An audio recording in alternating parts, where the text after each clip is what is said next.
Halo guys, bertemu lagi bersama aku Resa Official. Terima kasih buat kalian yang udah klik video ini.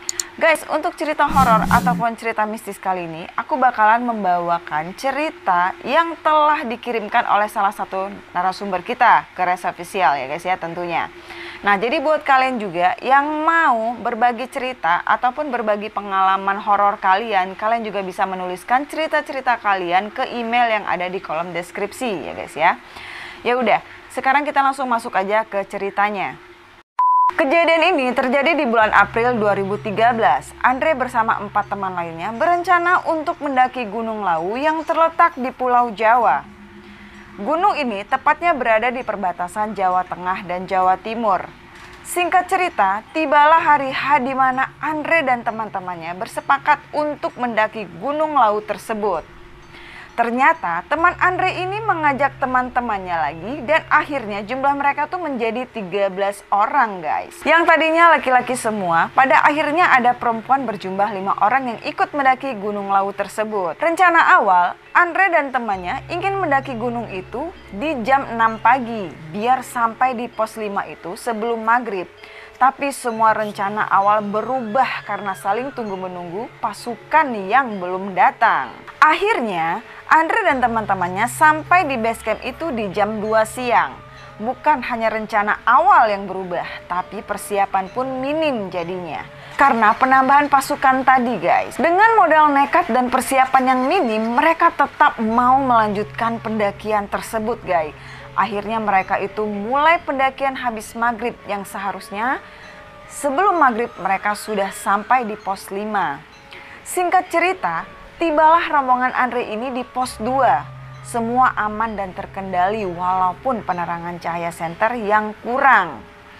Tapi setelah melanjutkan perjalanan dari pos 2, mereka berpencar karena para cewek-cewek itu merasa capek dan ingin beristirahat agak lama lagi. Jadi ada yang jalan duluan dan ada yang masih menunggu para cewek itu beristirahat guys. Singkat ceritanya lagi, tibalah Andre dan teman satu grupnya itu di pos 3. Mereka masih menunggu grup yang lain yang masih berada di belakang sambil beristirahat.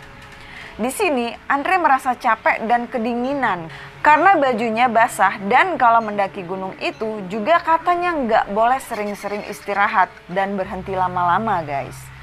Karena untuk tetap menjaga kondisi tubuh kita agar tetap normal. Tidak lama kemudian tibalah rombongan yang ditunggu itu. Sambil mereka beristirahat, mereka semua sambil berkoordinasi kalau rombongan itu ditukar.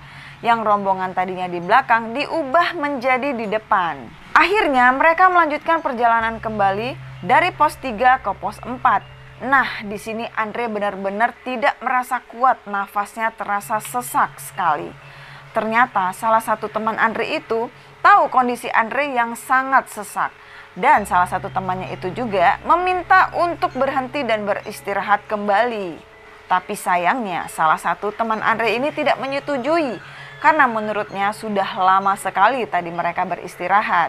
Akhirnya Andre berkata sama satu rombongannya itu, "Udah nggak apa-apa, kalian jalan duluan aja. Kasihan rombongan yang udah duluan nanti membutuhkan logistik." Karena semua kebutuhan logistik itu ada di rombongan Andre guys. Andre pun kekeh suruh teman-temannya jalan duluan karena merasa tidak enak juga. Nanti kalian nyalain aja senternya biar aku ikutin cahaya senter kalian. Akhirnya teman satu rombongan yang bersama Andre itu pun melanjutkan perjalanan kembali dan tinggallah di situ Andre sendiri guys. Suasana semakin gelap dan dingin. Andre duduk sendirian di tengah jalur jalan pendakian menghadap ke bawah. Tidak lama kemudian, Andre melihat ada salah satu rombongan pendaki lain dari arah bawah yang jaraknya tidak jauh dari dirinya. Kira-kira berjarak 300 meter. Di situ Andre melihat rombongan pendaki itu tidak menggunakan cahaya senter satupun dan semakin mendekati ke arah di mana Andre duduk beristirahat. Rombongan pendaki itu tidak berbicara sepatah kata pun setelah para rombongan itu melewati Andre guys. Andre berpikir sedikit aneh. Kok rombongan itu tidak menyapanya, bilang permisi ataupun apa gitu. Biasanya kalau sesama pendaki itu kalau melihat ada pendaki lain itu pasti nyapa ataupun bilang permisi. Andre juga pun tidak menegur karena Andre sudah merasa lelah sekali guys. Yang Andre pikirkan adalah ia lebih memikirkan kondisinya supaya untuk bisa melanjutkan perjalanan kembali. Tidak lama kemudian teman Andre berteriak dari atas, "Andre, kamu udah fit apa belum? Mau melanjutkan perjalanan lagi nggak?" Andre pun menjawab, "Oke, aku jalan sekarang, nyalain aja cahaya sentermu biar aku ikutin cahayanya." Andre pun bergegas dan melanjutkan perjalanan kembali dengan mengikuti cahaya senter temannya itu. Jam menunjukkan pukul 3 pagi. Singkat cerita, tibalah Andre di pos 5 bersama teman-temannya. Ada yang sibuk pasang tenda, ada yang menyalakan api unggun, dan ada juga yang memasak. Di sela-sela itu semua, Andre bertanya sama temannya yang ada di situ, rombongan pendaki yang tadi itu mana ya?"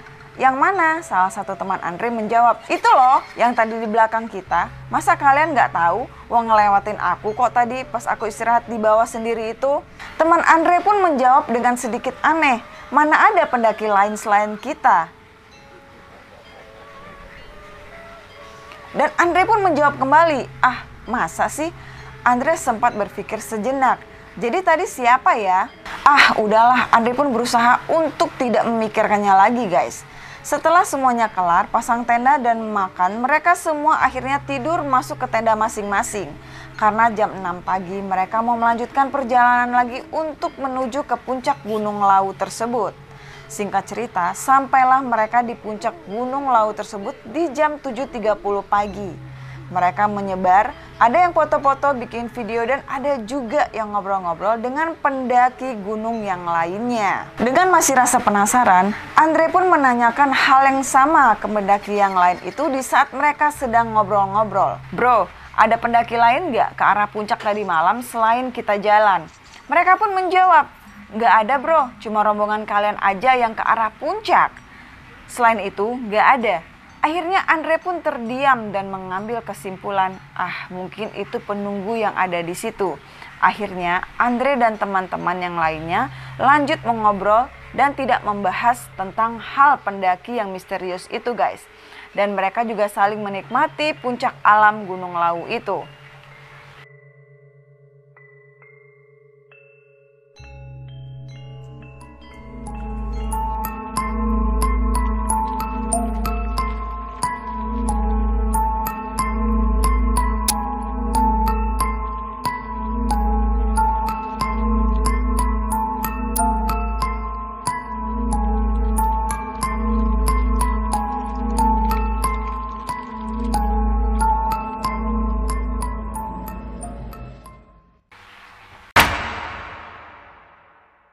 Nah, oke guys, itu tadi pengalaman Andre, salah satu narasumber kita yang udah mengirimkan cerita horor dan cerita mistisnya di saat dia mendaki Gunung Lawu ya guys ya. Jadi memang setakat itu cerita yang dikirimkan oleh Andre. Nah, selebihnya buat kalian juga yang mau mengirimkan cerita-cerita horor ataupun cerita-cerita misteri, pengalaman kalian sendiri seperti yang aku bilang di awal video, kalian juga bisa mengirimkan cerita kalian ke email yang ada di kolom deskripsi ya guys ya. Nah oke guys, terima kasih buat kalian yang udah nonton video ini sampai habis, dan terima kasih buat kalian yang udah mendukung channel Resa Official. Dan bagi kalian yang belum subscribe, jangan lupa subscribe dan terus dukung channel aku biar aku tambah semangat untuk bikin videonya ya guys ya. Nah, oke guys, sampai ketemu di cerita Resa selanjutnya.